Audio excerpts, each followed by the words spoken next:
आज solar defence and aerospace limited यांनी एक नवीन फॅसिलिटीचं भूमिपूजन या ठिकाणी केलेलं आहे। विशेषतः यूएव्ही आणि रोबोटिक्स याच्यामध्ये इथे काम होणार आहे। डीप टेकमध्ये आपल्या क्षेत्रातली ही पहिली इंडस्ट्री आहे आणि विशेषतः भारताच्या डिफेन्स कॅपेबिलिटीमध्ये एक प्रचंड मोठी वाढ या युनिटमुळे होणार आहे। आपल्याला माहिती आहे की आता संपूर्ण लढाई ही ड्रोन्सच्या आधारावर होते आणि हे जे काही यूएव्हीज आहेत त्याचं ॲडव्हान्स व्हर्जन हे इथे तयार होणार आहे।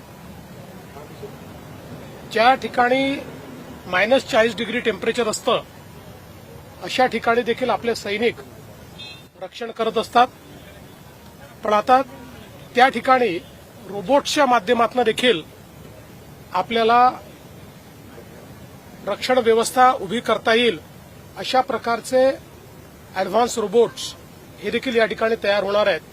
त्यामुळे मला असं वाटतं की डिफेन्स आणि एरोस्पेसच्या क्षेत्रामध्ये आजची ही जी इन्व्हेस्टमेंट आहे ही एक प्रकारे मैलाचा दगड ठरेल हा मला विश्वास आहे। आणि सोलर इंडस्ट्रीने यापूर्वी देखील आपल्या देशाच्या डिफेन्सच्या क्षेत्रामध्ये या ठिकाणी ड्रोन्स असतील, अँटी ड्रोन सिस्टीम जी जगात नाही अशा प्रकारची अँटी ड्रोन सिस्टीम ही सोलारने आपल्याकडे तयार करून दाखवली। पिनाका मिसाईल्स असतील, वेगवेगळे ज्या काही नवीन गोष्टी आपल्या डिफेन्स करतायत त्या सोलारने केल्या आहेत।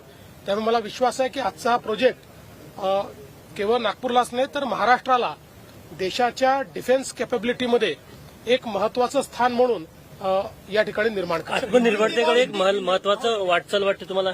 निश्चितच ही आत्मनिर्भरतेकडे एक महत्वाची वाटचाल आहे। ज्या गोष्टी जगातले अनेक देश करू शकत नाहीत त्या गोष्टी आज भारतात होत आहेत। मला असं वाटतं की ही एक महत्वाची गोष्ट आहे आणि त्याकरता देशाचे प्रधानमंत्री श्री नरेंद्र मोदीजी यांनी ज्या प्रकारे डिफेन्स मॅन्युफॅक्चरिंग क्षेत्राला एक नवीन बळ दिलेलं आहे त्याचा हा परिणाम आहे की आज या सगळ्या गोष्टी भारतामध्ये होताना दिसतात। पूर्वी टाटा, डसॉल्ट आणि हे एक हब होत आहे डिफेन्स प्रोडक्शन। निश्चितपणे एक प्रकारे डिफेन्स प्रोडक्शनचं हबच होत आहे आणि एकदा इकोसिस्टीम तयार झाली की मग त्यातनं मोठ्या प्रमाणात इन्व्हेस्टमेंट्सही वाढतात आणि जॉब क्रिएशन देखील होतं। तेच या माध्यमातून होणार आहे। सोलार ग्रुपचं खूप कौतुक होतं, त्यांनी शून्यातनं हे सगळं यश संपादन केलं। हे निश्चितपणे सत्यनारायणजी नुवाल जे सोलार ग्रुपचे प्रमुख आहेत त्यांना भारत सरकारने सर्वोच्च सन्मान पद्मश्री देखील दिलेला आहे आणि त्यांनी ज्या काळामध्ये डिफेन्स सेक्टरमध्ये कुठलंही क्लॅरिटी नव्हती त्याही काळात राष्ट्रहित डोळ्यासमोर ठेवून डिफेन्स सेक्टरमध्ये ते इन्व्हेस्टमेंट करत गेले आणि त्यातनं त्यांनी ज्या कॅपेबिलिटीज बिल्ड केल्या युद्धाच्या वेळी आपल्याला त्या कॅपेबिलिटीजचा चांगला उपयोग झालाय आणि म्हणूनच शून्यातनं त्यांनी हे मोठं विश्व उभं केलंय। आज जगातल्या कितीतरी देशांमध्ये ते या ठिकाणी काम करतायत।